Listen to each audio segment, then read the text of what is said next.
Greetings in the Lord. Our verse today is from 1 Kings chapter 19, verse 12. After the earthquake, there was fire, but the Lord was not in the fire, and after the fire, the sound of a gentle voice. This verse is drawn from the encounter between God and Elijah. In 1 Kings 18, Elijah confronted the king and the people of Israel who had turned from God and were worshipping Baal. On Mount Carmel, Elijah called on the God of Israel, and he answered by fire, and Elijah killed the prophets of Baal. On hearing this, Queen Jezebel declared Elijah wanted, and the prophet ran for his life. He was so afraid and angry that he begged God for death. Why would the great prophet find himself in such a situation? This is the agony of the man of God. Elijah was told to stand on the mountain before the Lord. A great wind came that shattered the mountain, but the Lord was not there. An earthquake came, and then fire, but the Lord was not there. Lastly, there came the sound of a gentle voice, and the Lord was present. God works in a way we do not understand and manifests himself to us as he chooses. When God revealed himself to Moses in Exodus chapter 3, it was through a burning bush.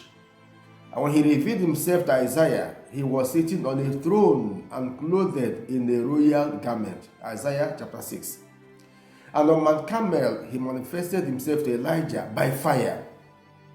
God brings about the wind, the earthquake, and the fire, but we should not identify or perceive God only with them. Instead of the wind, earthquake, and fire, God came in a kol demama daka, a still small voice. This soft, calm, and gentle sound summoned Elijah to the entrance of the cave. Dear friends, we must not expect God to manifest himself to us as we desire. God comes to us as he chooses, but we must be open to God and the Spirit as he moves where he wills. God asked Elijah, "What are you doing here?"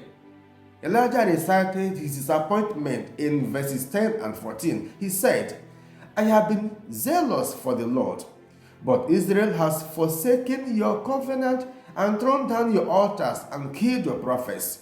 I alone am left, and they are seeking my life." Dear friends, those who serve God are not exempted from the troubles and sorrows of this life, but God does not forsake those who hold on to him. God located Elijah when he was dispirited and discouraged. He spoke to Elijah in the calmness of his soul. This encounter teaches us not to expect God's presence always in violent wind, earthquakes, and fire. Many people feel that our encounter with God should be only through loud and violent prayer, with fire and thunderstorms. We also need quiet time to hear the gentle, small sound of God's presence.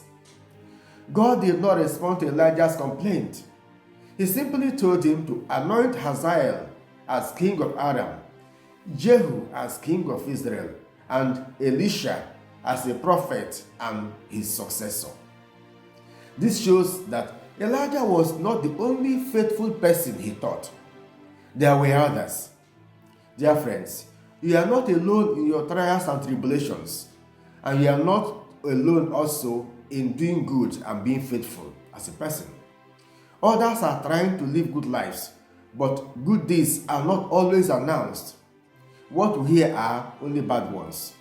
So do not give up. God knows that you are there in the cave, and he will remember you at his own appointed time.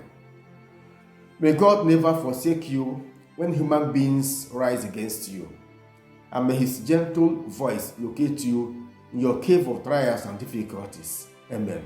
God bless you. Have a nice day.